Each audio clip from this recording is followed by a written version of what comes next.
जैसा कि आप सबको पता है कि भाई 2025 चल रहा है, अभी क्या चल रहा है, 2025 चल रहा है। और अब जो है अधीनस्थ बोर्ड हो गया या कोई दूसरा बोर्ड हो गया, आरपीएससी हो गया, ये अब क्वेश्चनों का पैटर्न दिनों दिन चेंज कर रहा है। मतलब कि हर क्वेश्चन वही है लेकिन उस क्वेश्चन के तरीकों को बदल रहा है। तो आज हम इस क्लास में वो देखने वाले हैं कि भाई जो 2025 के अंदर जो 10 जून को जो अपने डेटा एंट्री ऑपरेटर का एग्जाम हुआ था, उसके अंदर कंप्यूटर के कैसे क्या क्वेश्चन आए थे, अभी लेटेस्ट कैसे क्वेश्चन आए हैं, और जो राजस्थान पुलिस के अंदर कैसे क्वेश्चन आएंगे, पटवार में कैसे आएंगे, वीडियो में कैसे आएंगे, वो हम यहाँ से थोड़ा सा अनुमान लगा पाएंगे। तो एक बार आप सभी लोगों से रिक्वेस्ट है कि जो भी इस क्लास को देख रहे हैं, आप सभी लोगों से रिक्वेस्ट है कि अपने स्टेट एकेडमी के इस मंच को आप शेयर करो और सब्सक्राइब करो मेरे प्यारे साथियों। आगे से जो भी कोई भी क्लास रहेगी आपको यहीं पर मिलेगी, ठीक है मेरे भाई। बताओ भाई, पहला प्रश्न आपकी स्क्रीन के ऊपर है। अब देखो, डेटा एंट्री ऑपरेटर 10 जून को एग्जाम हुआ था। कब हुआ था? 10 जून को एग्जाम हुआ था। कौन सी कंपनी ने? अब देखना, क्वेश्चन बिल्कुल बेसिक क्वेश्चन है। क्वेश्चन कैसा? बिल्कुल वो बोलते हैं ना 5-10 रुपए वाला प्रश्न है, लेकिन इसने क्या पूछा है, कौन सी कंपनी ने चैट जीपीटी को विकसित किया है। अब एक कंपनी का नाम पूछा है, चैट जीपीटी को विकसित किसने किया है। तो बताओ भाई लोगों, अगर आपको पता है तो चैट जीपीटी को विकसित किसने किया है। अब देखो, ये डेवलप कब किया गया था, पहले तो वो सन देख लो एक बार, आपको पता रहना चाहिए भाई कब किया गया था। कब? नवंबर 2022 में चैट जीपीटी को, ठीक है। दूसरी चीज, चैट जीपीटी की फुल फॉर्म क्या आपको पता होनी चाहिए, कई एग्जाम में पूछा जाता है चैट जीपीटी की फुल फॉर्म। अब चैट का तो क्या रहेगा, चैट ही रहेगा, लेकिन जीपीटी का फुल फॉर्म क्या रहेगा, देखो, जनरेटिव प्री ट्रेंड ट्रांसफॉर्मर।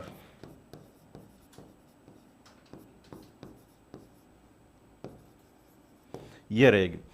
अब आपको एग्जाम में क्या पूछा जाएगा कि या तो चैट जीपीटी कब आया था, ठीक है, चैट जीपीटी किसने बनाई थी, दूसरी चीज चैट जीपीटी की फुल फॉर्म पूछी जाएगी।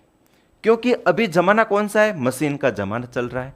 इस मशीन के जमाने में एआई हो गया, चैट जीपीटी हो गया, ऐसे प्रश्न ज्यादा पूछे जाते हैं। हेमंत ने आंसर दिया है, सी दिया है, वेरी गुड। अब देखो, IBM, Google, open AI, Apple. अब देखो, गूगल क्या है, गूगल भी एक कंपनी है, गूगल कॉरपोरेशन, ठीक है। ओपन एआई, तो चैट जीपीटी का जो डेवलपमेंट किया गया था वो किया गया था किसके द्वारा, ओपन एआई के द्वारा। अब देखो, आईबीएम के रिलेटेड एक प्रश्न सबसे ज्यादा पूछा जाता है, क्या पूछा जाता है वो देख लो। आईबीएम का क्या पूछा जाता है, आईबीएम का इंटरनेशनल बिजनेस मशीन, इसकी फुल फॉर्म पूछी जाती है। सबसे ज्यादा क्या पूछी जाती है, इंटरनेशनल बिजनेस मशीन। दूसरी पूछी जाती है, आईबीएम को बिग ब्लू नाम से भी पहले जाना जाता था। किस नाम से? बिग ब्लू नाम से भी जाना जाता था। और अपने पेन का कलर भी कौन सा है, बिग ब्लू। चलो अगला प्रश्न, डेटा एंट्री ऑपरेटर 10 जून का पेपर हुआ था, उसका क्वेश्चन है, निम्नलिखित में से कौन सा वर्ड प्रोसेसिंग टूल की बात कर रहा है, किसकी बात कर रहा है, वर्ड प्रोसेसिंग टूल की बात कर रहा है, वर्ड प्रोसेसिंग टूल की बात कर रहा है। वर्ड प्रोसेसिंग टूल में क्रमांकित सूची बनाने के लिए उपयोग किया जाता है। अब देखो, प्रश्न ने क्या पूछा है, बहुत खतरनाक प्रश्न है, बहुत अच्छा पूछा है। थोड़ा सा प्रश्न इजी प्रश्न है लेकिन थोड़ा सा घुमाया है। क्या घुमाया? वर्ड प्रोसेसिंग टूल, ठीक है, क्रमांकित सूची बनाने के लिए, मतलब कि क्या है, सूची बनाने के लिए या फिर कोई लिस्ट बनाने के लिए। किसकी बात कर रहा है ये, लिस्ट बनाने के लिए। तो लिस्ट बनाने के लिए आप किसका यूज करोगे भाई, हेडर एंड फुटर का। अब देखो, हेडर एंड फुटर क्या है, बताओ भाई इसका आंसर अगर किसी को पता है तो।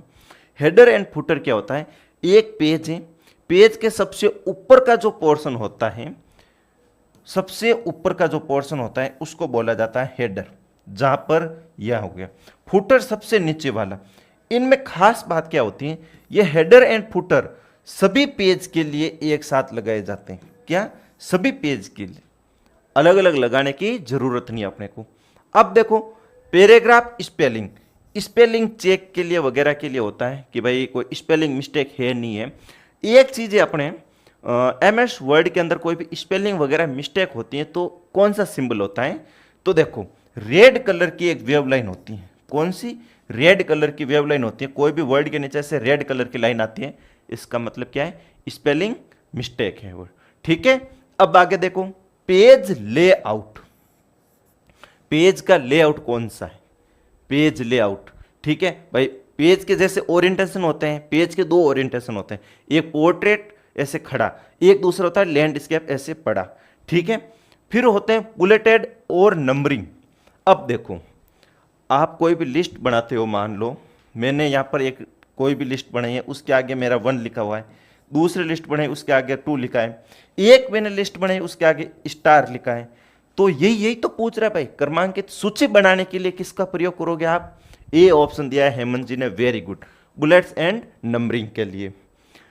आप लोगों को बता दूं मैं कि भाई Patwar, Rajasthan police, video, 4th grade, इन सब के लिए जो इम्पोर्टेंट है अपना कंप्यूटर, स्पेशल कंप्यूटर कोर्स अपने ये ऐप के अंदर करवा रखा है, ठीक है। ज़्यादा कोर्स की फीस नहीं है, लगभग 200 रुपये कोर्स की फीस है।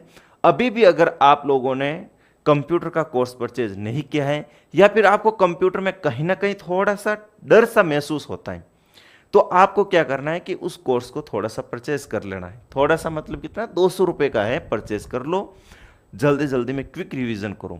वहाँ पर आपको बता रखा है कि भाई कौन सी चीज़ें कहाँ से पूछी जा रही है, क्या पूछा जाएगा, थ्योरेटिकल आपको क्या क्या कवर करना है। वो बोलते हैं ना यार, वो झुंड में नहीं चलना है, अपने को थोड़ा अलग हट के पढ़ना है।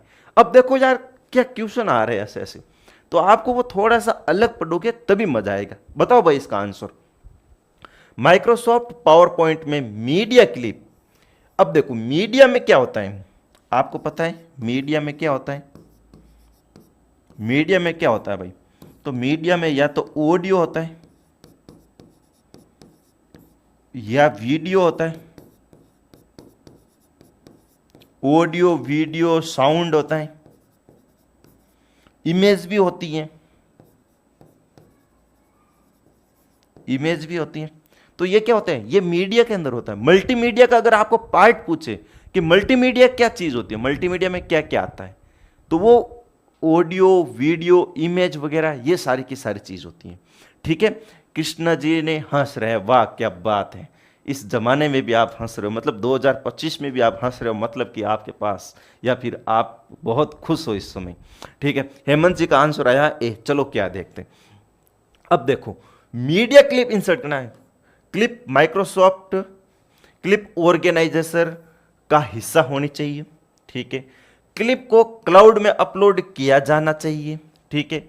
क्लिप को पावर पॉइंट फाइल के रूप में सेव किया जाना चाहिए, इसको तो सबसे पहले ही काटो, ठीक है।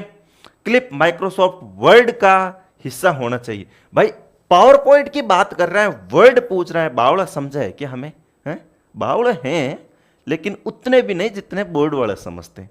तो ये भी काटो, काट दिया इसको, माइक्रोसॉफ्ट वर्ड का हिस्सा होना चाहिए, ये भी काटो। अब यहां और यहां अपनी गाड़ी फंसी, क्लिप माइक्रोसॉफ्ट क्लिप ऑर्गेनाइजर का हिस्सा होना चाहिए या क्लाउड में अपलोड किया जाना चाहिए। तो देखो मीडिया को आपको अगर इंसर्ट करना है कोई भी मीडिया को, तो उसको आपको पहले क्लाउड में स्टोर करना पड़ेगा, ठीक है ना। तो इसका आंसर जाएगा बी जाएगा भाई, ठीक है ना हेमंत जी। आगे चलो भाई, बहुत ही बढ़िया शानदार प्रश्न है आपकी स्क्रीन के ऊपर, इसका आंसर दो भाई। बहुत ही बढ़िया जोरदार वाला प्रश्न है, नया प्रश्न है। आज जो मैं लेके आया ना क्वेश्चन का लेवल बहुत खतरनाक वाला है, मतलब कि हाई लेवल के प्रश्न है सारे के सारे, वैसे नहीं है जैसे आप समझते हो। क्यों, निम्न में से कौन सी इनपुट डिवाइस नहीं है, इसमें भी आएगा एक आध क्वेश्चन, लेकिन वो थोड़े अलग है। ये सारे के सारे अभी 10 जून के क्वेश्चन है। 10 जून डेटा एंट्री का जो एग्जाम हुआ था उसमें लगभग 150 क्वेश्चन थे, इनमें से अभी मैं 30 ही लेके आया हूँ। आगे के प्रश्न हम आगे 1-2 वीडियो में और देखेंगे, ठीक है। अब देखो निम्नलिखित में से B2C वाणिज्य का उदाहरण कौन सा है। ई कॉमर्स का पूछ रहा है, ये क्या पूछ रहा है, ये ई कॉमर्स का पूछ रहा है। अब ये पूछ रहा है भाई B2C जो है, B2C का उदाहरण कौन सा है? अब देखो ई कॉमर्स में देखो एक तो होता है B2C, एक होता है B2B, एक होता है C2B, ये ऐसे कुछ होते हैं। अब B क्या है, ये C क्या है? तो देखो B business to consumer, business to business, consumer to business, ये होता है। इसने पूछा है बिजनेस टू कंज्यूमर, मतलब कि क्या है? बिजनेस टू कंज्यूमर, ठीक है। बिजनेस टू कंज्यूमर में बताना ऑनलाइन शॉपिंग प्लेटफॉर्म, ठीक है। व्यवसायों के बीच डेटा विनिमय, व्यवसायों के बीच मतलब कि जो बिजनेस कर रहे हैं उनके बीच डेटा का विनिमय, आदान प्रदान, नहीं, ऐसा नहीं होता भाई, ठीक है। आगे देखो विक्रेता प्रबंधन, विक्रेता प्रबंधन मतलब मैनेजमेंट विक्रेता का, ऐसा भी कुछ नहीं, मैनेजमेंट विक्रेता का ऐसा कुछ नहीं होता। अपने को देखना है बिजनेस टू कंज्यूमर का एग्जाम्पल कौन सा इसमें, वो देखना है अपने को। तो भाई ये भी नहीं होगा। अब या ये, अब देखो निर्माता का आपूर्तिकर्ताओं के साथ में समन्वय, बात यहां पे सही है 100%। हेमंत शर्मा नमस्ते सर जी, नमस्ते जी। निर्माता का आपूर्तिकर्ताओं के साथ में समन्वय, ऑनलाइन शॉपिंग प्लेटफॉर्म। अब देखो बात यहां और यहां दोनों जगह आके फंसी है, यहां पर आके फंसी है। लेकिन मुझे एग्जाम्पल बताना है B2C का, वाणिज्य मतलब ई कॉमर्स के रिलेटेड, निर्माता या आपूर्तिकर्ताओं का संबंध, मतलब कि मैं निर्माता में तो मैं वो ले लेता हूं कि जो मेरे घर के पास में कोई भी दीपक बनाने वाले कुमार रहते हैं और उनका और मेरा संबंध हो गया, उनका और मेरा जो संबंध है, मैं वहां से दीपक लेने के लिए गया, भाई मैं भी तो वहां खरीदना चाहता हूं, तो मैं आगे आपूर्ति करता हूं, मतलब कि मेरे को जरूरत है। तो निर्माता का आपूर्तिकर्ताओं के साथ समन्वय, तो ये तो एक ऑफलाइन टाइप का हो गया। तो यहां आप थोड़ा सा दिमाग लगा के काटेंगे, यहां लिख रखा ऑनलाइन शॉपिंग प्लेटफॉर्म। रिश्ता अगर आपको लंबे समय तक बरकरार रखना है और आप अपनी जिंदगी में जैसे आज हंस रहे हो वैसे ही हंसते रहना चाहोगे, तो आपको अपने मोबाइल के अंदर कम से कम 5-7 शॉपिंग प्लेटफॉर्म या शॉपिंग के रिलेटेड जो भी एप्लीकेशन होते हैं वो अपने मोबाइल में इंस्टॉल करके रखो, न जाने कब कौन सा किसके लिए ऑर्डर करना पड़ जाए, ठीक है। तो इसमें क्या होता है, ऑनलाइन शॉपिंग प्लेटफॉर्म में क्या होता है कि भाई जो बिजनेस कर रहा है वहां से लेकर के अपन जो अपने पास में कोई भी ऑर्डर करेंगे तो अपने पास अपन क्या हो गए, कंज्यूमर हो गए, और जो बेच रहा है भाई बेच रहा है वो अब तो बिजनेस कर रहा है, बिजनेस टू कंज्यूमर, ठीक है ना। तो ये बात यहां पे ऑनलाइन शॉपिंग प्लेटफॉर्म की हो गई, जैसे कि मैसो, फ्लिपकार्ट, अमेजोन, और 3-4 के नाम, एक ये और कौन सी पड़ी, एक देखो थैली पड़ी है मेरे पास, ही पता ही नहीं और कौन सी है, बहुत से हैं शॉपिंग प्लेटफॉर्म, मेरे से ज्यादा आपको पता रहेगा, ठीक है।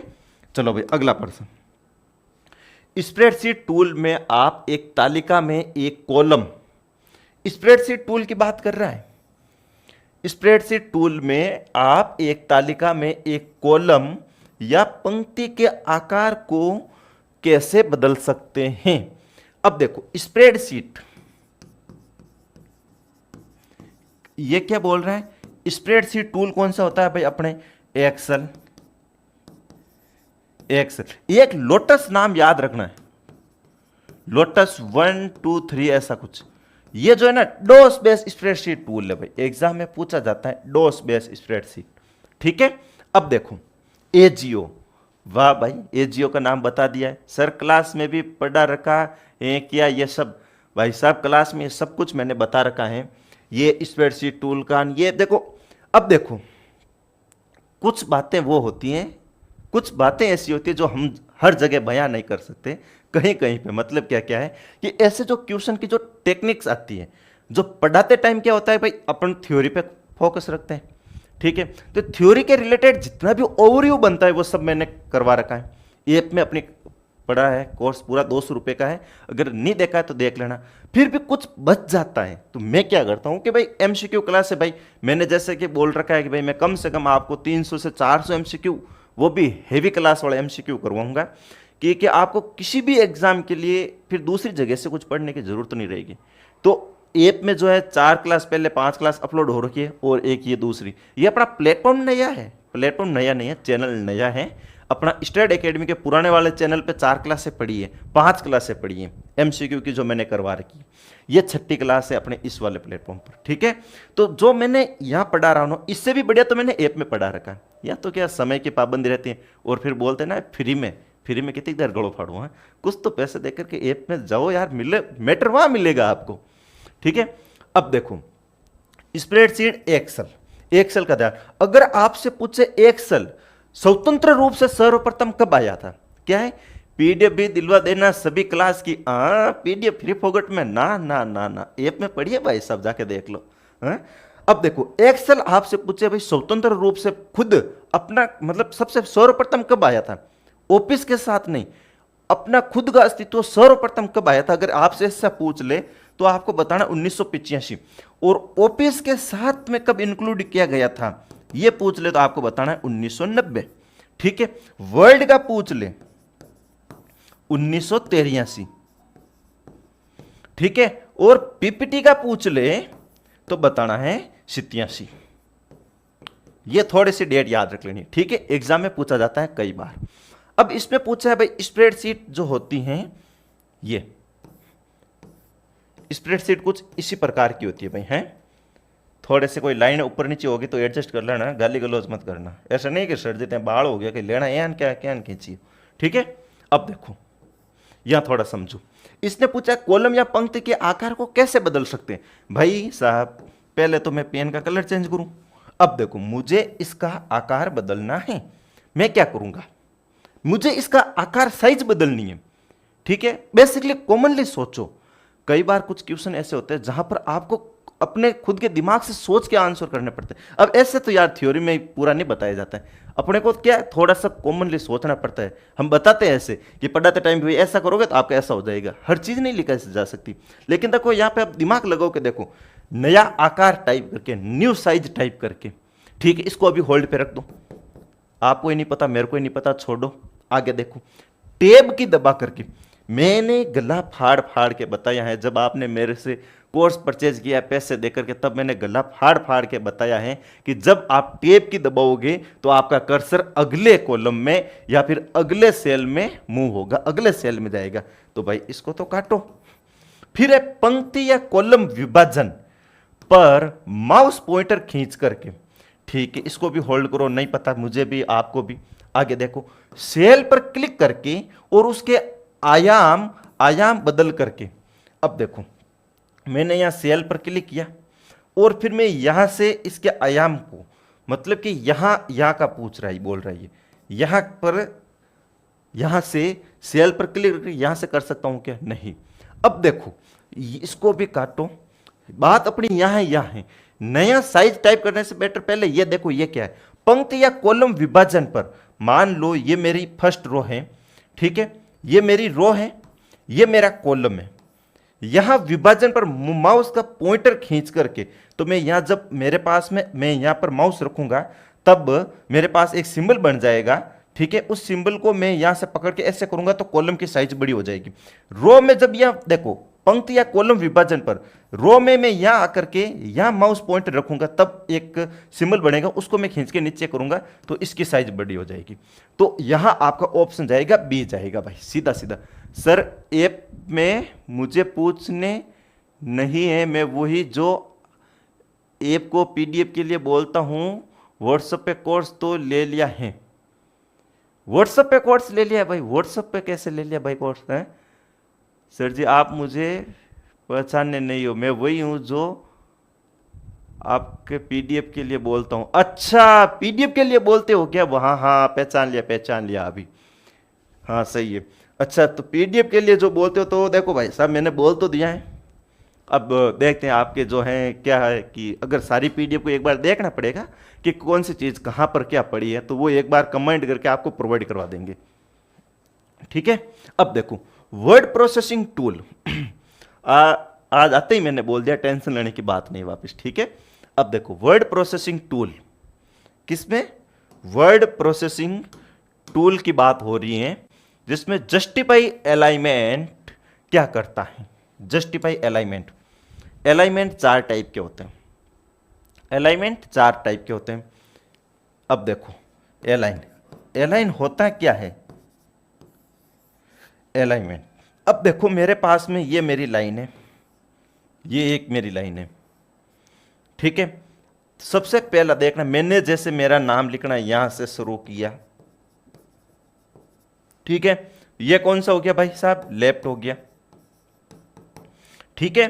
दूसरी चीज यहां से देखो ऐसे,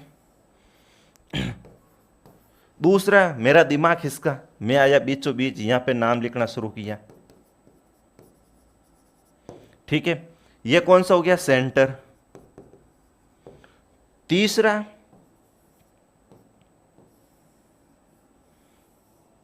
मैं तो पूरा उल्टा ही पढ़ने वाला आदमी था, तो मैंने क्या किया, सबसे लास्ट में यहां से स्टार्ट किया लिखना। ये कौन सा हो गया? राइट, ठीक है। चौथा, चौथा क्या होता है कि भाई पूरा का पूरी लाइन में ऊपर वाली लाइन के बराबर पूरा नाम आता है। जैसे कि देखो यहां पे है नहीं, जैसे मेरी ये लाइन यहां खत्म हो रही है, तो नीचे वाली लाइन पे मेरी आके यहीं खत्म होगी, उससे नीचे वाली लाइन यहीं खत्म होगी। तो वो चीजें, तो वो होती है कौन सी? जस्टिफाई। कौन सी होती है? जस्टिफाई। अब देखो इसमें पूछा जस्टिफाई क्या है, तो जस्टिफाई क्या है? तो देखो टेक्स्ट को दाएं संरेखित करना, बी बायां डी दायां। अब देखो दाएं का मतलब क्या है? ये देखो बी बायां, ये डी दायां। दायां संरेखित करना मतलब राइट साइड में, गलत, काटो ऑप्शन इसको। टेक्स्ट को केंद्र में संरेखित करना, केंद्र का मतलब होता है यहां सेंटर में संरेखित करना, इसको भी काटो, ठीक है। टेक्स्ट को बाएं, बी बायां मतलब लेफ्ट, इसको भी काटो। फिर क्या? टेक्स्ट को बाएं और दाएं दोनों संरेखित करना, सिवाय अंतिम पंक्ति के। अभी अभी मैंने बताया भाई, दोनों तरफ से, यहां से भी अपना टेक्स्ट मान लो मेरा यहां से शुरू होना चाहिए, एंड भी मेरा यहां होना चाहिए।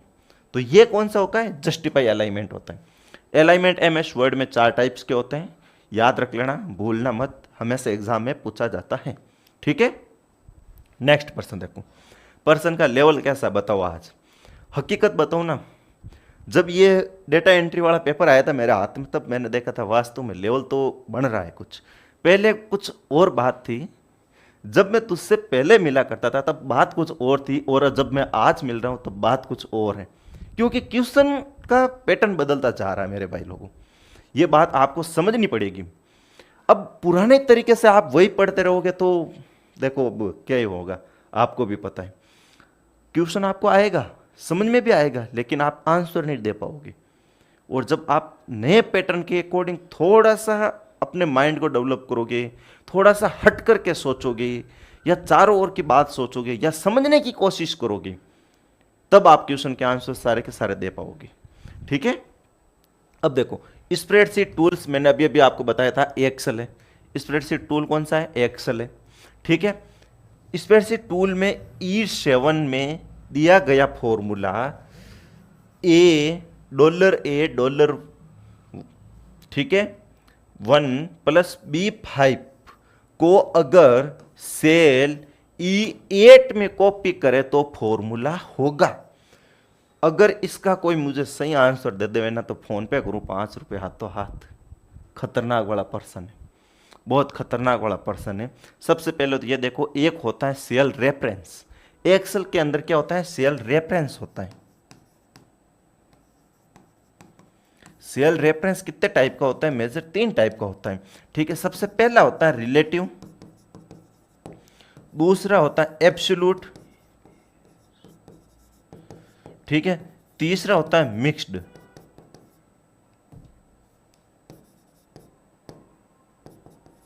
मिक्स्ड सेल रेफरेंस, ये तीनों होते हैं। ये जो सेल रेफरेंस है ये तो है एब्सोल्यूट, ठीक है। और ये वाला जो दिख रहा है रिलेटिव। एब्सोल्यूट में क्या होता है? वैल्यू बदलते नहीं है। रिलेटिव में क्या होती है? वैल्यू बदलती है। अब इन दोनों को पूरा फॉर्मूले को काउंट करें तो ये हो गया मिक्स्ड, ठीक है। ये कौन सा हो गया? मिक्स्ड। ये कौन है भाई? हेमंत जी, 7th में डी।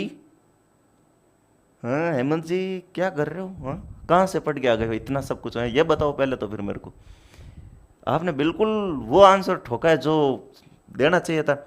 अब सर मैं रिकॉर्डेड देखूंगा, एबी सर में, रिकॉर्ड देखूंगा, कमेंट तो पहली बार आया है, लाइव तो अब आए और रिकॉर्डेड देखोगे। रिकॉर्डेड में क्या है, रिकॉर्डेड में पूरे यूट्यूब पे जाओगे तो इतने सारे क्लासे पढ़ी है, रिकॉर्डेड में कुछ नहीं, बाद का बाद में होता है।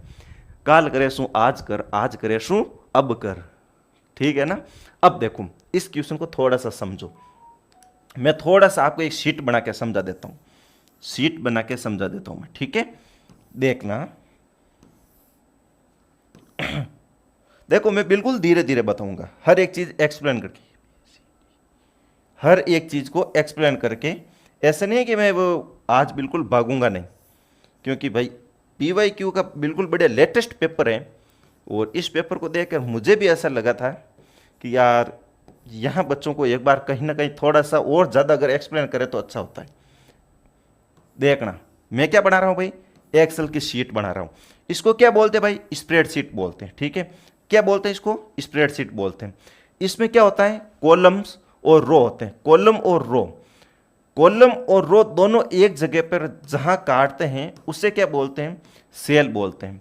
कॉलम्स की जो हेडिंग होती हैं, कॉलम्स की जो हेडिंग होती हैं वो होती हैं अल्फा में, और जो रो की हेडिंग होती हैं, जो रो की हेडिंग होती हैं वो होती है नंबर्स में, ठीक है। ये थोड़ा सा आपको ध्यान रखना है, बिल्कुल पूरा का पूरा मैं बनाऊंगा।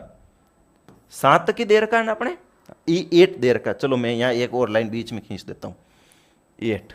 अब देखो इसने क्या बोला मेरे को, E7 में, E7 कौन सा मेरा, E ये रहा, समझने की कोशिश करना मेरे भाई। E ये रहा, 7 ये रहा, इन दोनों, ये दोनों कहां पर आकर के मिलते हैं एक दूसरे, कहां पर आके ये दोनों एक दूसरे मिलते हैं, यहां पर। यहां पर जब मैंने एक फॉर्मूला लिखा, फॉर्मूला कौन सा लिखता हूं मैं, यहां लिख रहा हूं। देखो किसी भी फॉर्मूले में MS एक्सेल में अगर आप शुरू करोगे तो उसको आपको इक्वल साइन के साथ शुरू करनी है।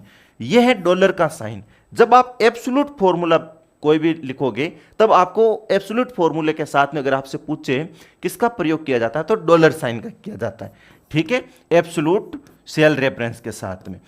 यह है, फिर क्या है, B5, ये है, ये मैंने यहां पर कॉपी किया, ठीक है। अब देखो A फर्स्ट मेरा ये रहा, यहां पे मैंने लिख दिया 6, B5 ये रहा मेरा, यहां पे लिख दिया मैंने 5। अब जब इस बंदे ने बोला मेरे को कि इसी फॉर्मूले को मैं E8 में कॉपी करता हूं, यहां पे एक डॉक्टर साइन आता है प्लस, इस प्लस से मैं खींच करके यहां उस फॉर्मूले को लेकर आ गया। मैं क्या लेके आ गया, यहां उस फॉर्मूले को लेकर के आ गया। क्या लेके आ गया, यहां लेके आ गया। अब यहां इस फॉर्मूले को मैंने लिखा तो मेरे पास क्या वैल्यू आई भाई, A1 और इसको काउंट किया तो 6 और 5 11, ठीक है। लेकिन मैं इसको जब यहां लेके आ जाऊंगा तब मेरे पास वैल्यू क्या रहेगी, मान लो मैंने यहां लिख दिया 6, ठीक है, यहां लिख दिया 6 6 6, ठीक है, ऐसा कुछ लिखा मैंने। अब देखना जब मैं यहां करूंगा तब क्या होगा, ये 6 तो मेरा फिक्स रहेगा, ये तो मेरा क्या है, एब्सोल्यूट सेल रेफरेंस है, एब्सोल्यूट सेल रेफरेंस है। लेकिन ये B5 वाली जो चीज है ये क्या है, B5 में यहां जैसे मैं नीचे करूंगा तो ये भी यहां से एक चेंज नीचे हो जाएगा, बदल जाएगा। क्या हो जाएगा, ये भी बदल जाएगा। तो 6 + 6 होकर के मेरे पास क्या बन जाएंगे, 12 बन जाएंगे। तो अब मेरा इसका सेल रेफरेंस क्या हो गया, सेल रेफरेंस क्या हुआ मेरा इसका, तो यही हुआ ना मेरा, देखो $A$1 + B6 ये हुआ ना, क्योंकि मेरा जब मैंने यहां से नीचे खींचा इसको इसको मतलब ये है अपना रिलेटिव सेल रेफरेंस। जब मैंने यहां पर इसको डॉलर साइन को नीचे बनाया था, तब नीचे किया था, तब यहां पर जो वैल्यू है मेरे पास में ये B5 की न रख करके B6 किया जाएगी, ठीक है, ये ध्यान रखना। तो क्या रहेगा इसका आंसर भाई, देखो ऑप्शन डी सही जाएगा, ठीक है। हेमंत जी का आंसर आया था उस समय वेरी गुड वाला, ये आया बहुत ही फ्री वाला पर्सन, 5 रुपए वाला पर्सन है। ऐसे पर्सनों का तो मैं क्या ही करूं, आप भी बताओ।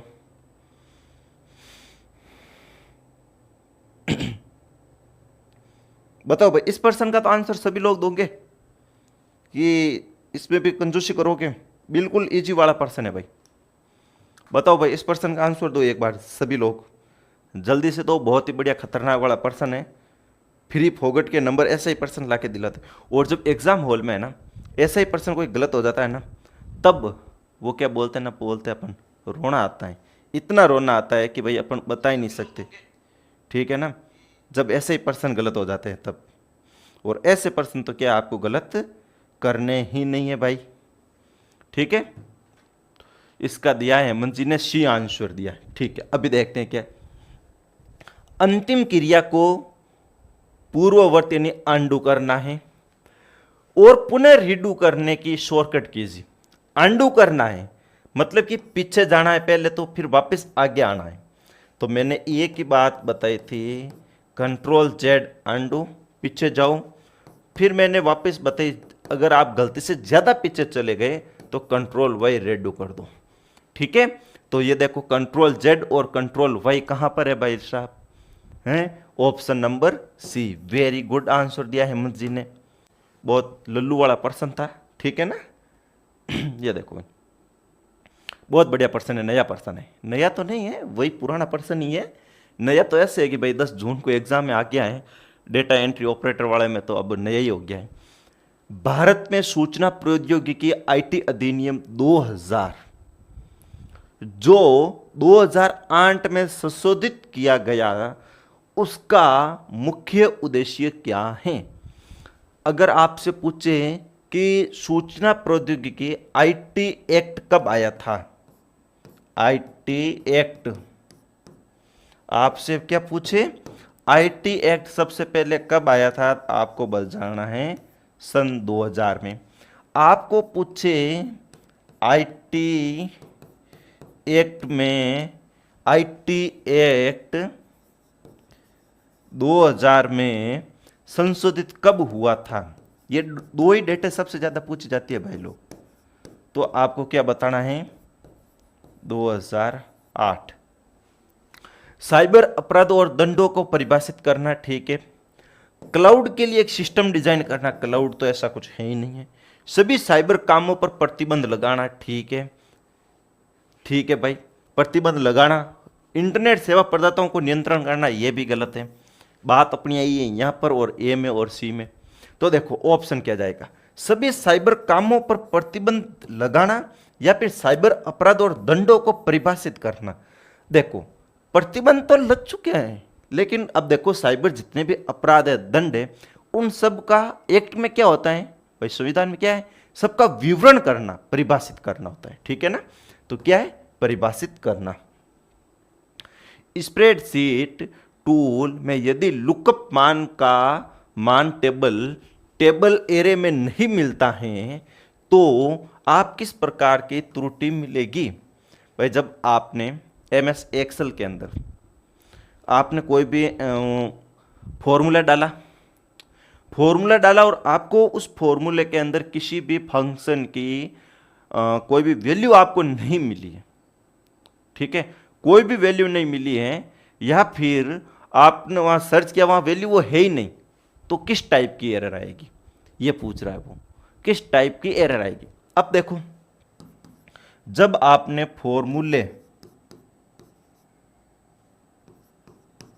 आपने फॉर्मूले का नाम ही गलत लिखा तब तो ये एरर आएगी। अब ये और ये दो क्या, पहले ये देखते रेफरेंस की। जब आपने कोई भी रेफरेंस दिया है, मान लो A52B6, जब ये सेल रेफरेंस जो आपने दिया है ये इनवैलिड हो, रेफरेंस सही नहीं दिया हो आपने, तब ये एरर आएगी।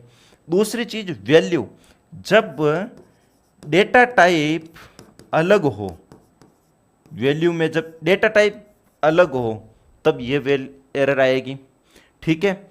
फिर क्या आएगी, हैज एन ए, ये क्या आएगी, जब आपको वैल्यू नहीं मिलेगी तब, ये देख लेना थोड़ा सा, ठीक है भाई। तो ऑप्शन जाएगा डी, यहां पर हेमंत जी सी आंसर नहीं आएगा भाई। रेफरेंस में क्या आएगा, जब अपन ने रेफरेंस गलत दिया है, ये वाला भाई, अपने को सर्च कुछ और करना था, सर्च कुछ और अलग कर रहे हैं, वो रेफरेंस वैल्यू आएगी। यहां पर क्या आएगा भाई, टेबल एरे में नहीं मिलता है, जो आपने टेबल बनाई उसमें टेबल में वो है ही नहीं, तब क्या आएगा, हैज एन ए की भी, ठीक है, ये ध्यान रख लेना। अगला पर्सन, वर्ल्ड वाइड वेब का आविष्कार किसने किया था, बहुत बढ़िया शानदार वाला पर्सन है, वर्ल्ड वाइड वेब का आविष्कार किसने किया? बताओ भाई। World wide web, world wide web क्या होता है? डब्लू डब्लू डब्लू डब्लू, ये क्या वर्ल्ड वाइड वेब है, ठीक है ना।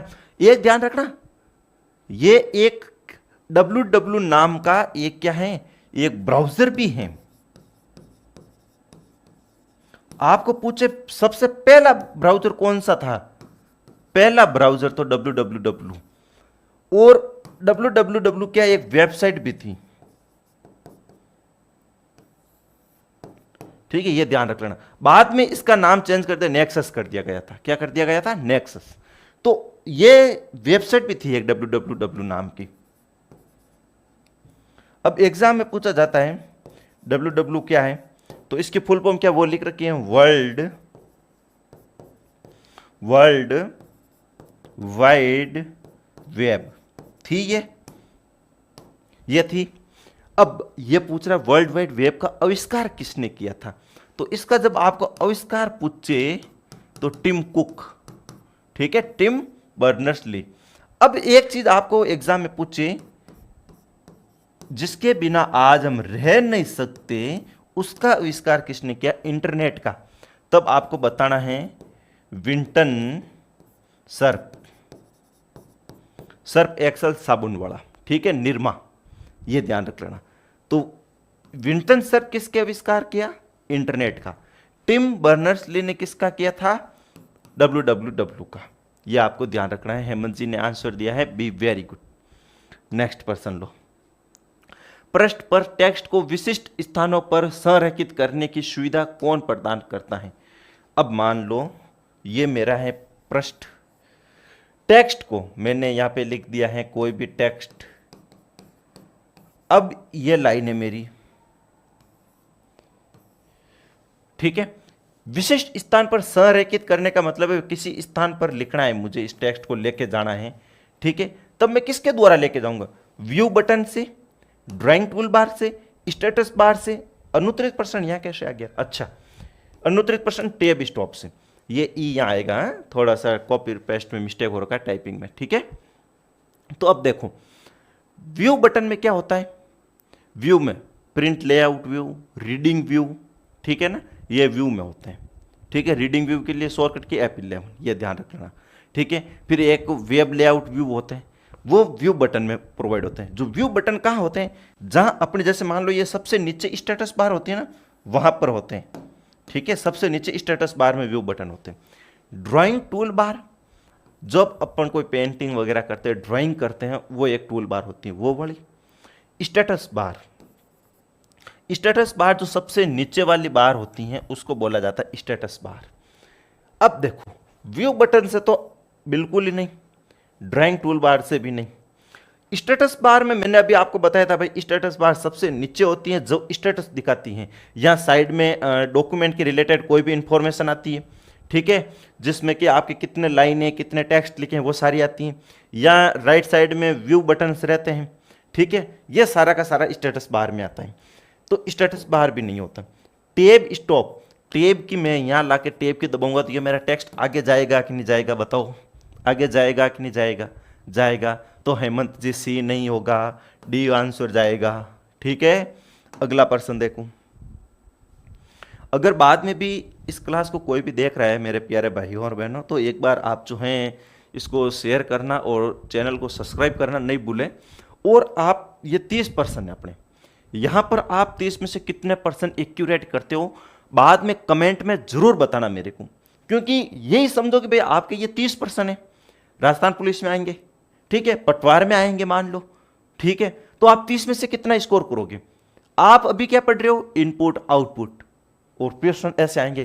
क्यों भाई? ये पर्सन क्या है? ये पर्सन कोई हेवी थोड़ी है, ये कोई प्रोग्रामर के पर्सन थोड़ी है, ये कोई साइंटिस्ट के पर्सन थोड़ी है, अपने ही तो पर्सन है। ये भी पर्सन ऐसे आएंगे इजी इजी, और इन पर्सन में अगर आप स्कोर करोगे तब आपको पता चलेगा कि वास्तव में हकीकत में कंप्यूटर जो चीज़ है ना, रटने की नहीं है, समझने की बात होती है, ठीक है ना। क्या होती है? समझने की बात होती है। तो देखो कौन सी स्प्रेडशीट की फॉर्मेटिंग सुविधा, ये सुविधा नहीं सुविधा है भाई, सुविधा सेल्स के चारों ओर बॉर्डर जोड़ने में मदद करती हैं। स्प्रेडशीट मैंने 50 बार बता दिया है, कौन सी? एक्सेल। अब मेरा ये बोल रहा है स्प्रेडशीट की फॉर्मेटिंग सुविधा सेल, ये मेरा एक मान लो ये एक स्प्रेडशीट है और मेरा ये एक सेल है, इस सेल के चारों ओर बॉर्डर जोड़ने के में मदद करता है। कौन करता है? इंडेंटेशन। इंडेंटेशन क्या होता है भाई?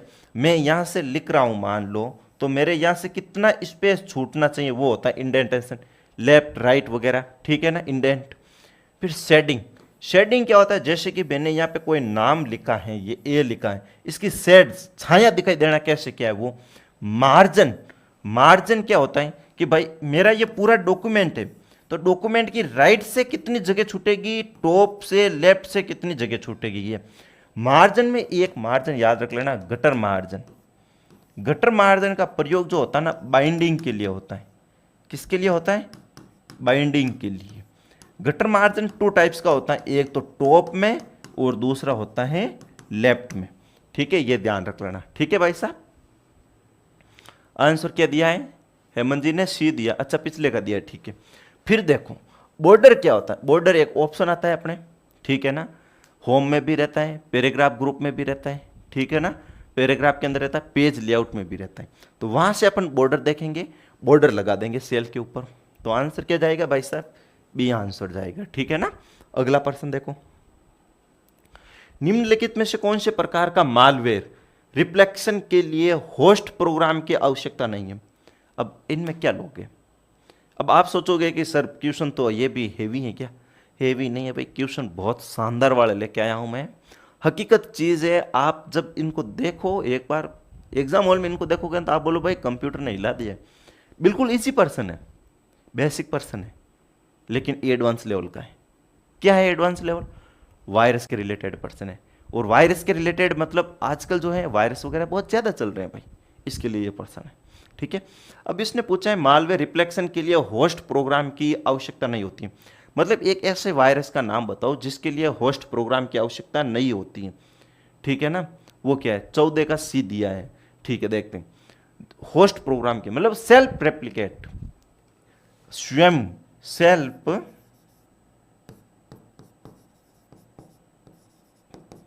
सेल्फ रेप्लिकेट करने वाला वायरस जो अपने आप को खुद क्रियान्वित करता है, स्वयं क्रियान्वित करता है,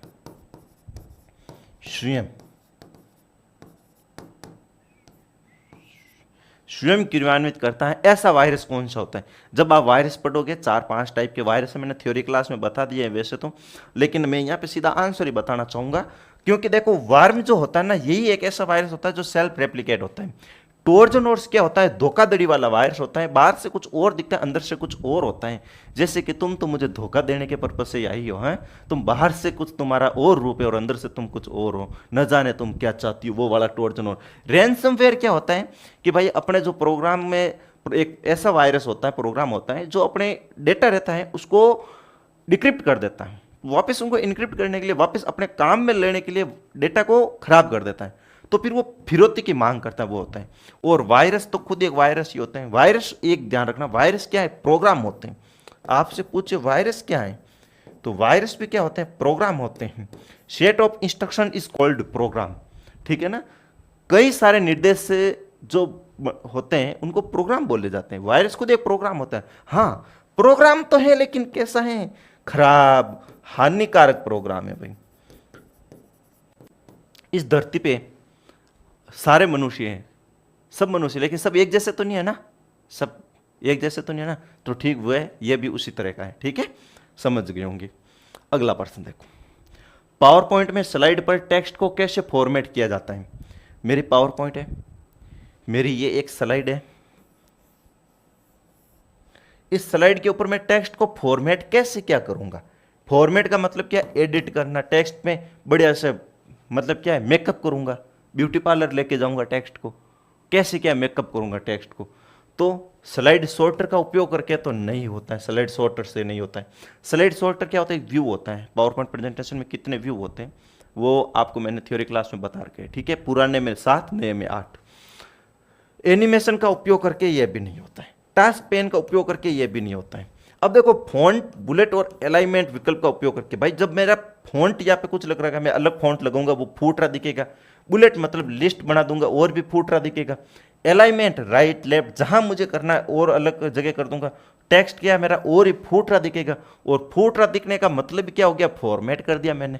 जब फॉर्मेट किया तभी तो वो टेक्स्ट बहुत बढ़िया फूट रहा दिख रहा है मेरे को। तो क्या हो गया इसमें, फॉन्ट, बुलेट और अलाइनमेंट विकल्प। ठीक है, नेक्स्ट प्रश्न देखो, कौन सा सॉफ्टवेयर उपकरण जो टाइपिस्ट की सहायता के लिए उन्नत शॉर्ट हेड तकनीकों को प्रदान करने के लिए डिजाइन किया गया है? क्या? अब देखो अपने को सिर्फ इतना समझ में आ रहा है टाइपिस्ट की सहायता के लिए, तो अपन टाइपिंग कहाँ करते हैं वो देखो, बाकी रामायण छोड़ो, नहीं समझ में आई छोड़ो, लेकिन टाइपिस्ट की सहायता के लिए ऑपरेटिंग सिस्टम, टाइपिस्ट की सहायता के लिए, या फिर utility software, database software, word processing. तो अपन टाइपिंग कहाँ करते हैं? ऑपरेटिंग सिस्टम भी क्या है, एक सॉफ्टवेयर होता है। कैसा? System software. लिखूंगा नहीं, बोल देता हूँ, ये एक सिस्टम सॉफ्टवेयर होता है। सॉफ्टवेयर 2 टाइप्स के होते हैं, सारी दुनिया 3 टाइप्स की बता रही है, मैं 2 टाइप्स के बताऊंगा, इसका प्रूफ भी अपने पास में है। ठीक है, ठीक है। ऑपरेटिंग सिस्टम क्या है? सिस्टम सॉफ्टवेयर होता है। सॉफ्टवेयर 2 टाइप्स के होते हैं, एक सिस्टम सॉफ्टवेयर, एक एप्लीकेशन सॉफ्टवेयर। दूसरी बात, ये यूटिलिटी सॉफ्टवेयर, ये जो होता है ये सिस्टम सॉफ्टवेयर का ही पार्ट होता है, अलग से नहीं होता है। सब लोग अलग से बता रहे हैं, मैं बता रहा हूँ इसका सिस्टम सॉफ्टवेयर का ही पार्ट होता है। ठीक है। डेटाबेस सॉफ्टवेयर, जो MS एक्सेस वगैरह डेटाबेस है, SQL है, ये डेटाबेस सॉफ्टवेयर होते हैं। ठीक है, ये भी कैसे एप्लीकेशन सॉफ्टवेयर होते हैं। वर्ड प्रोसेसिंग, ये भी कैसे एक एप्लीकेशन सॉफ्टवेयर होता है। एप्लीकेशन सॉफ्टवेयर कौन से सॉफ्टवेयर होते हैं? वह सॉफ्टवेयर जो किसी भी यूजर के विशेष कार्य को करने के लिए बनाए गए हैं, स्पेशल टास्क को। तो अब टाइपिस्ट, टाइपिंग अपन कहाँ करते हैं? कोई भी डॉक्यूमेंट की वर्ड प्रोसेसिंग में नहीं करते हैं क्या? तो आंसर क्या जाएगा? वर्ड प्रोसेसिंग जाएगा भाई। हेमंत जी फिर से सी ही नहीं।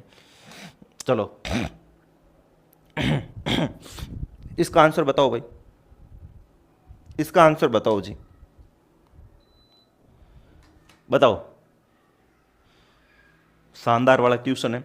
जो भी मेरे प्यारे भाई और बहन नए जुड़ रहे हैं ना, आप लोग इस state academy plus YouTube channel को जरूर शेयर करना और सब्सक्राइब करना। ठीक है। अब देखो, निम्नलिखित में से कौन से फंक्शन का उपयोग आप सेल की श्रेणी में सबसे बड़ी संख्या को खोजने के लिए करेंगे?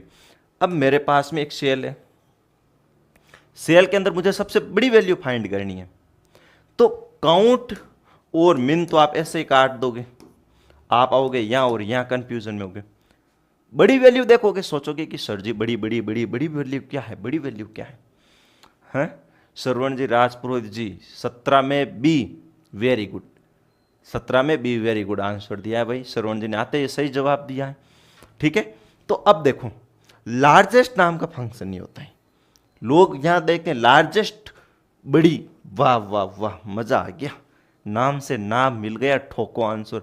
लेकिन ध्यान रखना, सबसे बड़ी वैल्यू फाइंड आउट करने के लिए मैक्स, छोटी वैल्यू फाइंड आउट करने के लिए मिनी। किसी भी फॉर्मूले की शुरुआत हमेशा इक्वल साइन के साथ में होती है, यह भी ध्यान रख लेना है। ठीक है। काउंट फंक्शन का काम क्या होता है? काउंट फंक्शन का मेरे सेल के अंदर जितनी मैंने वैल्यू लिखी हैं उन सबको काउंट करता है, लेकिन ध्यान रखना ओनली न्यूमेरिक वैल्यू को काउंट करेगा। जैसे मैंने ABC लिख दिया, इसको काउंट नहीं करेगा।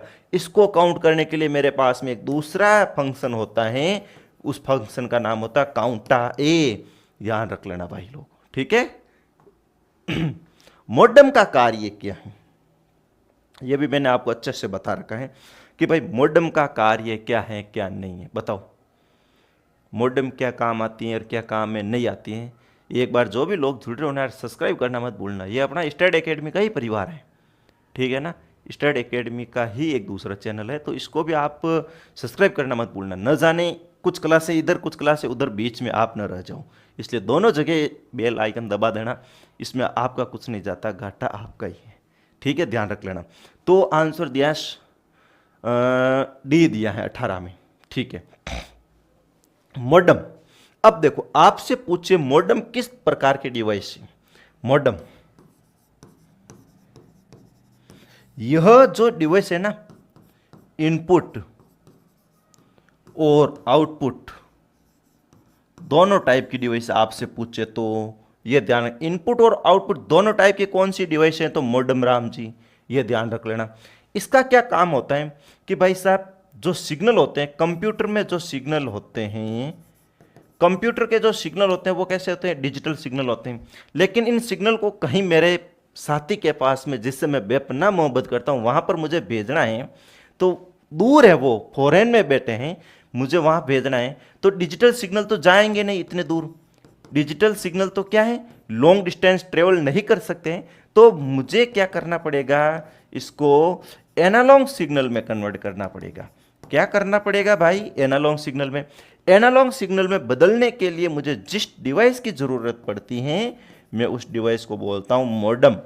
तो यहां इस मॉडेम ने क्या किया, डिजिटल सिग्नल को लिया है और एनालॉग सिग्नल में कन्वर्ट कर दिया है। अब मेरा जो बेपनाह जिससे मैं प्यार करता हूं वो मेरा साथी बैठा है कहां पर, फॉरेन में। अब उसका जो कंप्यूटर है वो डिजिटल भाषा समझता है, कौन सी, डिजिटल भाषा ही समझता है। तो अब देखो ये डिजिटल समझता है, मैंने सिग्नल भेजा है एनालॉग में, ये बोलेगा कि तुम प्यार तो बहुत करते हो लेकिन सिग्नल किसमें, एनालॉग में भेजा, मैं कैसे समझूंगा। तो मैं फिर से यहाँ पर एक डिवाइस लगाऊंगा मॉडेम। ये मॉडेम डिवाइस एनालॉग सिग्नल को लेगी यहाँ से, मतलब कि यहाँ पर तो क्या कर रही है, इनपुट कर रही है, और यहाँ देखो ये आउटपुट दे रही है यहाँ पे, और यहाँ इनपुट लेके वापस आउटपुट में क्या दे देगी, डिजिटल सिग्नल दे देगी। क्लियर बात हो गई, क्लियर सारी की सारी मॉडेम की कहानी। तो डिजिटल डेटा को एनालॉग सिग्नल में, ठीक है, और एनालॉग सिग्नल को डिजिटल डेटा में बदलने का कार्य किसका होता है, मॉडेम का कार्य होता है भाई। अगला प्रश्न देखो जल्दी से, कौन सा सर्वर डोमेन नाम को इसके संबंधित आईपी पते में बदलने के लिए जिम्मेदार होता है। क्वेश्चन थोड़ा अलग है, टॉपिक थोड़ा अलग है, लेकिन चीज वही है जो आपके एग्जाम में आएगी। गुरुदेव आपसे निवेदन है, एमएस वर्ड, एक्सेल और पीपीटी को अप्लाइड फॉर्म से समझा दीजिए अलग क्लास में। अलग क्लास में अप्लाइड फॉर्म से मतलब आप ये चाह रहे हो कि मैं भाई प्रैक्टिकल करके बता दूं अलग क्लास में। पॉसिबल हुआ तो जरूर करूंगा मैं, आपने बोल दिया है, अगर पॉसिबल हुआ तो 100% बता दूंगा आपको। लेकिन देखो इसमें एक बार दो बार मैंने ट्राई भी किया है मेरे भाई, लेकिन दिक्कत कहाँ आ रही है मैं बता देता हूँ। दिक्कत क्या आ रही है, अप्लाइड फॉर्म में जैसे ही मैं यहाँ पे एमएस वर्ड ओपन करूंगा, एमएस वर्ड में ओपन करूंगा, लाइटें इतनी है कि एमएस वर्ड के जो ऊपर नाम वगैरह जो सब कुछ लिखा होता है ना, वो दिखता ही नहीं है। वो क्या है, दिखता ही नहीं है। या तो फिर मैं ऐसे कर सकता हूँ, एक ही काम है भाई, डिस्प्ले शेयर कर दूंगा, मैं अपने आप को हाइड करके फिर बोल के समझा सकता हूँ। लेकिन क्या है ना कि जब मैं खुद सामने खड़ा रहूंगा तो पैनल पे जो वाइट वाइट जो नाम लिखे हैं, होम टैब, मेन्यू टैब, वो नहीं दिखती है। आपके कहने से पहले ही मैंने प्रैक्टिकल करके कई बार देख लिया और एक दो बार ट्राई भी किया कि यार कुछ तो ऐसा कुछ करूं कि दिख जाए, लेकिन पॉसिबल नहीं हो पाया, धुंधला धुंधला दिखता है। एक बार और फिर कुछ और तरीका निकाल के देख लूंगा मैं। अब देखो कौन सा सर्वर डोमेन नाम को इसके संबंधित आईपी पते में बदलने का काम करता है। अब देखो आप इंटरनेट से कनेक्ट होते हो मेरे भाई, जब आप अपने चाहते से रात में आवाज सुने बगैर जब आपको नींद नहीं आएगी या उसका चेहरा देखे बिना आपको नींद नहीं आएगी, तो आप उसको वीडियो कॉल करोगे।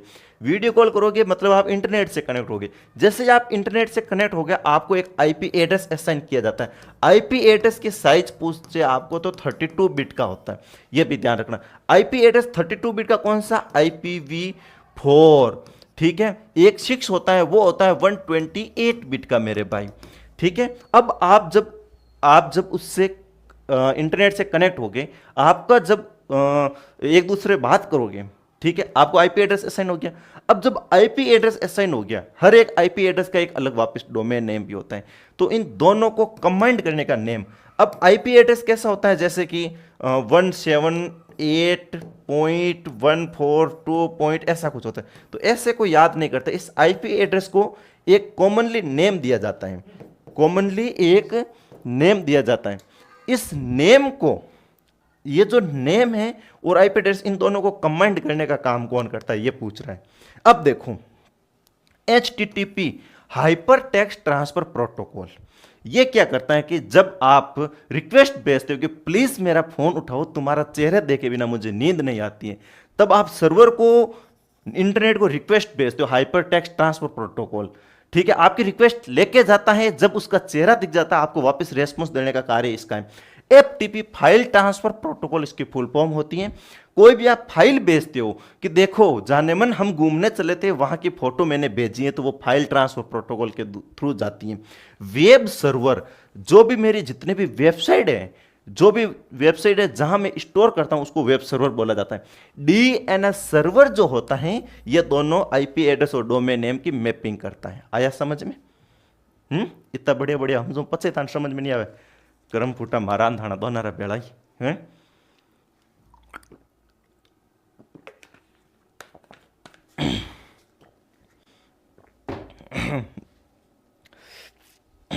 समझ में तो आ रहा है ना? अब देखो निम्नलिखित में से कौन सा क्लाउड कंप्यूटिंग का मॉडल है? देखो गलती मत कर देना, स्किप करके बता देता हूं। सोचोगे कि भाई क्वेश्चन, देखो आजकल मार्केट में ट्रेंड क्या चल रहा है, लोग क्या बता रहे हैं, जो स्टूडेंट पढ़ना चाहता है, जैसे क्वेश्चन स्टूडेंट पढ़ना चाहता है वैसे क्वेश्चन पढ़ाए जाते हैं। मतलब क्या है, मान लो मैं अगर आपको कंप्यूटर पढ़ाऊंगा तो मैं क्या सोचूंगा, भाई इनपुट आउटपुट पढ़ाऊं, मेमोरी पढ़ाऊं, वो पढ़ाऊं, लेकिन थोड़ा हट के देखो, क्योंकि आजकल जो है ट्रेंड बदलता है, नया ट्रेंड देखो भाई साहब। हर एक ट्यूशन अभी 10 जून लेटेस्ट का है, महीना भी नहीं हुआ है पूरा। अब देखो cloud computing model, cloud computing क्या होता है कि इंटरनेट के ऊपर एक सर्वर होता है, डेटाबेस होता है आपका, आपने कहीं पे भी उसको स्टोर कर दिया है, बाद में आप कहीं पे भी जियोग्राफिकली फिजिकली कहीं पे भी अवेलेबल हो, वहां आप उसको एक्सेस कर सकते हो, तो उसको क्या बोलते हैं, क्लाउड स्टोरेज, ठीक है ना। ये ध्यान, क्लाउड का जो रहता है मॉडल 3 टाइप्स का होता है, पास, आईएस और सास। अब देखो सॉफ्टवेयर एज ए सर्विस, इसकी फुल फॉर्म क्या, आपसे एग्जाम में पूछ जाएगी फुल फॉर्म में। 3 टाइप्स का रहता है मॉडल। क्लाउड कंप्यूटिंग की आवश्यकता अगर आपको पूछे तो 5 टाइप की, ठीक है, ये ध्यान रख लेना, आवश्यकता 5 टाइप्स की, लेकिन इसका अगर मॉडल पूछे कितना, 3 टाइप्स का। SaaS की हमेशा फुल फॉर्म पूछी गई है 50 बार, तो इसकी हो गई सॉफ्टवेयर एज ए सर्विस, ठीक है। IaaS infrastructure, infrastructure as a service. PaaS platform, platform as a service, लेकिन ये अपना नहीं है, ठीक है ना, ध्यान रख लेना भाई लोगों, ठीक है। बैंडविड्थ को मापा जाता है, मैंने आज पूरे मिक्स करके क्वेश्चन लेके आया हूं भाई लोग, एक टॉपिक नहीं है, सारी चीज है। इनपुट आउटपुट के भी एक आध क्वेश्चन आएगा, एक आध मेमोरी का भी क्वेश्चन आएगा, डरो मत, लेकिन पहले क्वेश्चन ये पढ़ो जो आपको डर महसूस करवाता है कि भाई हकीकत में चीज तो यही है, हैं? बताओ भाई इसका आंसर बताओ, बैंडविड्थ क्या होती है? बैंडविड्थ, बैंडविड्थ देखो, बैंडविड्थ को मापा जाता है, बैंडविड्थ को मापा जाता है, किस में मापा जाता है? ये देखो बैंडविड्थ होता है क्या, सबसे पहले आप इंटरनेट चलाते हो, इंटरनेट की जो आपकी स्पीड आती है, उस आप इंटरनेट की जो एक प्रति सेकेंड में आपको कितनी स्पीड वगैरह आई है, उसको बैंडविड्थ बोला जाता है। बैंडविड्थ को किस में मापा जाता है? इंटरनेट की स्पीड को पैकेट में, बाइट्स में, हर्ट्ज में नहीं, बाइट्स में नहीं, पैकेट्स में भी नहीं, बीपीएस, बिट प्रति सेकेंड। भाई मेरी इतने बिट्स केबी की स्पीड है, एमबी की स्पीड है, हैं? बिट प्रति सेकेंड में मापा जाता है बैंडविड्थ को, ये ध्यान रख लेना भाई। 21 का ए नहीं है भाई, ए नहीं है, डी है, बिट प्रति सेकेंड। पर्सन ये आज ही है, मजा तो आज आने वाला है, हकीकत चीज ये है। बताओ इसका आंसर बताओ भाई। प्रेजेंटेशन टूल्स का कौन सा घटक स्लाइड शो, सामान्य स्लाइड दृश्य या स्लाइड सॉर्टर दृश्य देखने के लिए विकल्प प्रदान करता है? विकल्प, अब देखो स्लाइड शो, सामान्य स्लाइड दृश्य या स्लाइड सॉर्टर, ये सारे के सारे क्या है भाई साहब? व्यू हैं। और ये सारे व्यू कहाँ अवेलेबल होते हैं अपने को? स्टेटस बार में। स्टेटस बार में कहाँ पर? व्यू बटन पर। तो देखो ऑप्शन में क्या है, स्टेटस बार, ये लो आ गया। 1 मिनट रुको और भी देखते हैं क्या है, ड्राइंग टूल बार में नहीं, स्लाइड पेन में तो नहीं होते।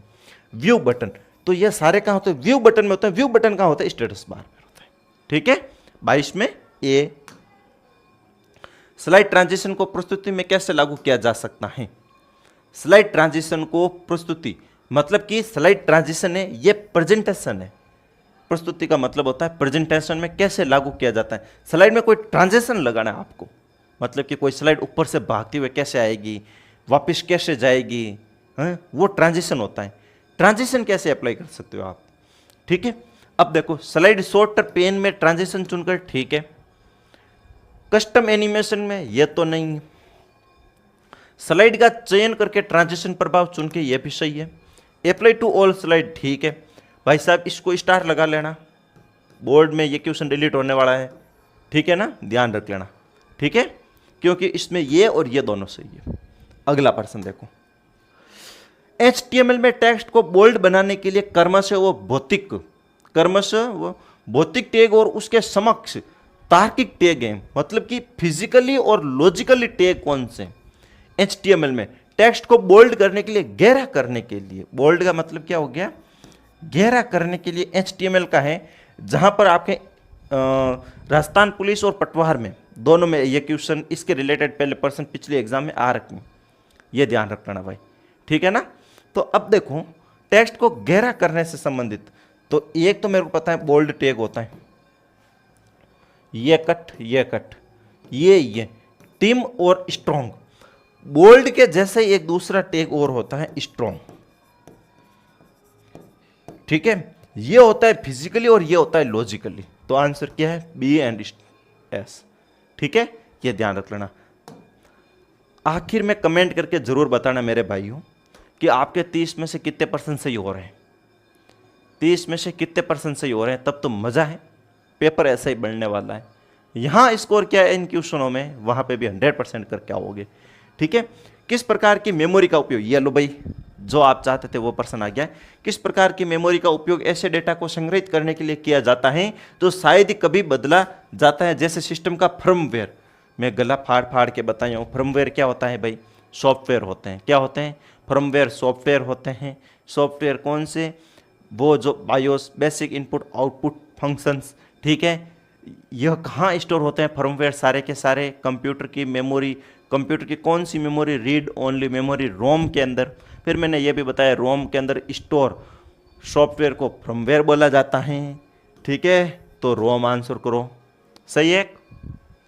अगला प्रश्न, निम्नलिखित में से कौन सा ऑपरेटिंग सिस्टम का प्राथमिक उद्देश्य नहीं है। ऑपरेटिंग सिस्टम का, किसका, ऑपरेटिंग सिस्टम का प्राथमिक उद्देश्य नहीं है भाई।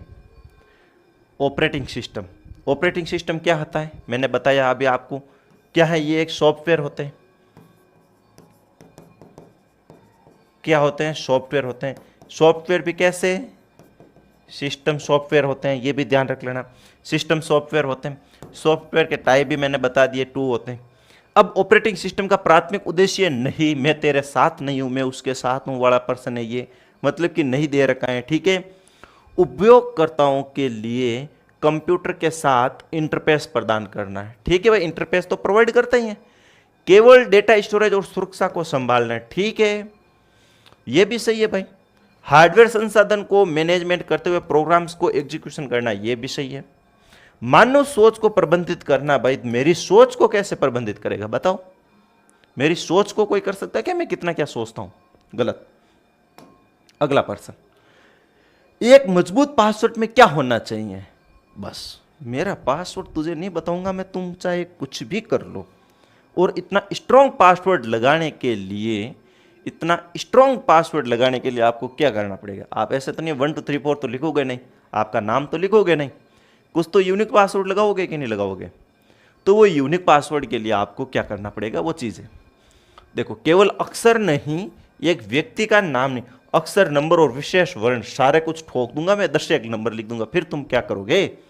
ठीक है, अगला प्रश्न देखो, कंप्यूटर वायरस आमतौर पर कैसे फैलते हैं। भाई वायरस कैसे फैलता है, पिंटू जो सर एग्जाम 19-20 को होगी क्या, होगी नहीं होगी वो बात छोड़ो, वो बात छोड़ो। वैसे टाइम समय सबसे कम मिला है, लेकिन होगी नहीं होगी वो छोड़ो, हो जाना चाहिए। मैं तो बोल रहा हूँ कंपटीशन कम होवे, जैसे भी तैसे भी हो जाएगा। आपको क्या लग रहा है 19-20 को होगा पेपर वही आएगा जो अभी आ रहा है, और बाद में होगा पेपर आज आ रहा है वैसे ही आएगा, और जो स्कोर आज आप करके आओगे बाद में भी वही स्कोर आपका रहेगा, ये ध्यान रख लेना। तो वो फिक्र छोड़ो, पेपर हो जाना चाहिए नहीं हो जाना चाहिए वो सारी बोर्ड पर है। अपने को अपनी तरफ से 18 तारीख की रात को 8 बजे बस फाइनल कर देना है भाई, अपना सब कुछ खत्म है, अब सुबह देखेंगे क्या होना है क्या नहीं होना। ठीक है। वायरस आमतौर पर कैसे फैलते भाई, वायरस कैसे फैलते हैं? फाइलों को ड्राइव पर अपलोड करने से आमतौर पर फैलते हैं। ठीक है। इंटरनेट से डिस्कनेक्ट करके, स्यूं को एग्जीक्यूशन योग्य फाइलों से जोड़ करके, एंटीवायरस अपडेट के माध्यम से। ये तो गलत, ये भी गलत। मैं आया यहां और यहां दोनों जगह मैं फंस गया। फाइलों को ड्राइव पर अपलोड करने से भाई मैं अपलोड करूंगा उससे वायरस नहीं आएगा, डाउनलोड करूंगा तो आएगा। अपलोड का मतलब क्या है, मेरे कंप्यूटर से किसी दूसरे कंप्यूटर में मैं डेटा भेजता हूं वो अपलोड होता है, दूसरे से मैं अपने कंप्यूटर में उसकी फोटो डाउनलोड करता हूं तो वो होती है डाउनलोड। ठीक है। स्यूं को एग्जीक्यूशन योग्य फाइलों से जोड़कर, मतलब कि वायरस अपने आप को किसी एग्जीक्यूटेबल फाइल के साथ में जोड़ देते हैं, उससे क्या होते हैं वायरस फैलते हैं। ठीक है भाई साहब। अगला प्रश्न देखो। एक नेटवर्क फिल्टर है भाई, फिल्टर क्या है? फिल्टर है जो पूर्व निर्धारित सुरक्षा नियमों के आधार पर नेटवर्क में ट्रैफिक की निगरानी एवं विनियमन, ये क्या है टाइपिंग मिस्टेक है भैया, निगरानी करता है, ट्रैफिक की निगरानी करता है। मतलब कि भाई नेटवर्क में ट्रैफिक का ध्यान करता है कि भाई कोई फर्जी आदमी तो अपने कंप्यूटर में नहीं घुस गया है, कुछ डेटा तो कोई नहीं चोरी कर रहा है, इसके रिलेटेड कौन सा क्या एक चीज़ है वो बताएं आपको। ठीक है। तो अब देखो, spam, cookies, digital certificate, firewall. एक ध्यान रखो, फायरवॉल सॉफ्टवेयर एंड हार्डवेयर, बहुत टाइप की डिवाइस है, आपसे पूछे। ठीक है। अब देखो, स्पैम तो जो मेल वगैरह आते हैं, ठीक है, वो बड़े। कुकीज जो अपने इंटरनेट के ऊपर सेव होती हैं कि अपन को सर्च करके डिलीट कर देते हैं, वो बड़ी। डिजिटल सर्टिफिकेट, डिजिटल सिग्नेचर वगैरह वो। फायरवॉल, यही एक फायरवॉल के एक दीवार के जैसे होती हैं कि अपने कंप्यूटर में किसी भी अनऑथराइज पर्सन को अपने कंप्यूटर में आने से रोकने का काम जो भी करती है वो करती है, कौन करती है? फायरवॉल करती है। एक वायरस होता है, एक फायरवॉल होता है, इन दोनों में डिफरेंट ध्यान रखना। वायरस क्या करता है, जो पहले से मौजूद वायरस रहते हैं, ठीक है, पहले से जो मौजूद वायरस रहते हैं, इनको हटाने के लिए किसका प्रयोग करेंगे अपन? एंटीवायरस। तो ये वायरस जो है ना, इस वायरस को अगर कंप्यूटर से हटाना है तब तो अपन क्या करेंगे? एंटीवायरस का यूज करेंगे। लेकिन कोई नए वायरस अपने कंप्यूटर में नहीं आ जाए, उसको बीच में रोकना है, दीवार बनानी है, तो फायरवॉल का प्रयोग करेंगे। तो फायरवॉल और एंटीवायरस में एक ही डिफरेंट है, पहले से मौजूद वायरस को नहीं हटाता है फायरवॉल, एंटीवायरस पहले से मौजूद वायरस को हटाने का काम भी करता है। ठीक है, ये ध्यान रखना। फायरवॉल सॉफ्टवेयर एंड हार्डवेयर दोनों टाइप की डिवाइस होती हैं, ये ध्यान रख लेना भाई। ठीक है। तो एक बार आप सभी लोग, मेरे प्यारे भाइयों और बहनों, आपके कितने क्या क्वेश्चन सही हो रहे हैं एक बार कमेंट में जरूर बताना। और ये अपने स्टडी एकेडमी का जो चैनल है, आप सभी लोगों को अपने दोस्तों के साथ में शेयर करो और सब्सक्राइब करो मेरे भाइयों और बहनों। आज जो हमने लगभग 30% किए हैं, कितने परसेंट किए? 30% किए भाई। 29% ही 1% बीच में से कहीं गायब हो गया, कोई दिक्कत की बात नहीं है, अपने घर की बात है, अपने एडजस्ट कर लेंगे। ठीक है। तो कितने लगभग अपन ने 30% किए हैं। कितने आपके सही हो रहे हैं, कितने नहीं हो रहे हैं?